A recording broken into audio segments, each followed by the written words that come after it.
Do not close this video, because what just came out of this deck is not a general reading. This is a story. A specific story about a specific person in your life, and where things are about to go between you. Hi, I'm Liz. Take a breath. Think of the person who's been on your mind, the one you haven't been able to let go of no matter how hard you tried. Hold them, because these 6 cards are about to tell you exactly what has been happening on their side, and how this story ends. Stay until the last card. I promise you, it's worth it. The first card is the 2 of Cups, and I need you to hear what this card is saying clearly, without your doubt getting in the way. Someone has made a decision about you. A real, internal, no longer deniable decision that has been a long time coming, and that changes everything about where this is heading. This person has been fighting themselves for longer than you know. They have tried, genuinely tried, to convince themselves to move on, to create distance, to tell themselves that what they feel is inconvenient, complicated, too much, too late, or simply not worth the risk. They have had entire conversations with themselves about why this connection shouldn't matter as much as it does. They have tried to replace it. They have tried to ignore it. They have tried to wait it out, believing that if enough time passed, what they feel for you would eventually quiet down.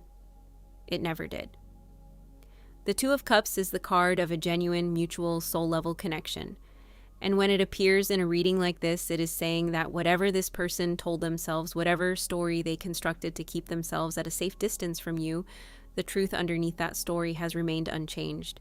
Their heart, when it's honest, when it's quiet enough to hear itself, keeps choosing you. They have finally stopped arguing with that. And this decision, this quiet, private, no longer avoidable decision, is what everything that follows is built on. But here's where the story takes a completely unexpected turn. The second card is the 10 of Wands, and this card answers the question you have probably been asking yourself for a very long time. Why didn't they just say something?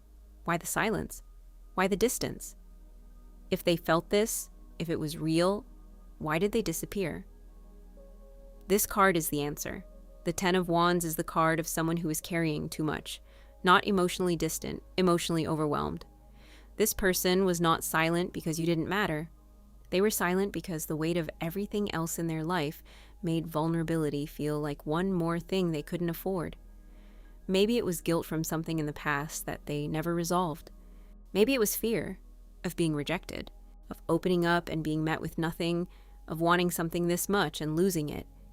Maybe it was practical weight, responsibilities, circumstances, a version of their life that felt too complicated to invite another person into.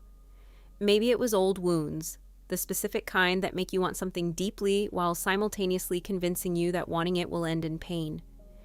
Every time they wanted to reach out, the weight won. Every time they got close to saying the thing, fear stepped in front of it. And from your side, that looked like not caring, like silence, like you not being chosen. But the 10 of Wands says something different. It says they were never indifferent. They were buried. And something is about to shift that changes what they're able to carry and what they're willing to put down.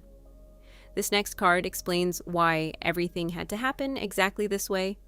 The third card is the Ace of Wands, and this is the moment the story changes.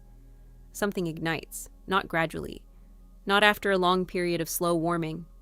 A spark arrives from somewhere unexpected, and it lands in exactly the place that needed it most. Inside this person, something catches fire, a realization. A moment of clarity so sharp and so undeniable that the weight of the 10 of Wands suddenly feels less important than the realization underneath it. I don't know what the trigger looks like for your specific situation. For some of you, it will be something they heard. News about your life, something you posted, a mutual friend mentioning your name in a way that made their chest do something they weren't prepared for. For others, it will be something that happens internally. A dream, a moment alone, the specific feeling that arrives when you imagine a future that doesn't include the possibility of this person in it. Whatever it is, the effect is the same. The fear they have been living inside suddenly becomes smaller than the regret of doing nothing. And when that shift happens, when fear stops being the loudest voice in the room, everything becomes possible. But they have no idea how much this one moment is about to change. The fourth card is the Magician. And this is where I want you to pay very close attention. Because the Magician is not a card of waiting. It is a card of action, of someone who has been standing at the threshold for too long, finally stepping through, of someone who has had everything they needed the whole time, every resource, every feeling, every reason, but couldn't access it until now. This person stops imagining. They start doing. They think about what they want to say. They think about how to approach this. They think about what has been broken and what might need to be acknowledged before anything else can move. They think about you, not the version of you that exists in the complicated story they've been telling themselves, but the real version, the one they miss, the one they chose, when they finally got honest. The Magician also carries something important for you. Whatever happens next is not going to look like you chasing something that isn't there. It is going to look like two things moving toward each other. Two people who have both separately been holding the same feeling without knowing the other one was holding it too. That is what is forming right now. That is what the Magician is setting in motion. Don't skip the last two cards, because they reveal how this story actually ends. The fifth card is the World, and this card gave me chills when it appeared, because the world doesn't show up in readings like this to tell you that things are going to get a little better. The world shows up when a full cycle is completing, when an entire era is ending to make room for something that genuinely cannot coexist with what came before it.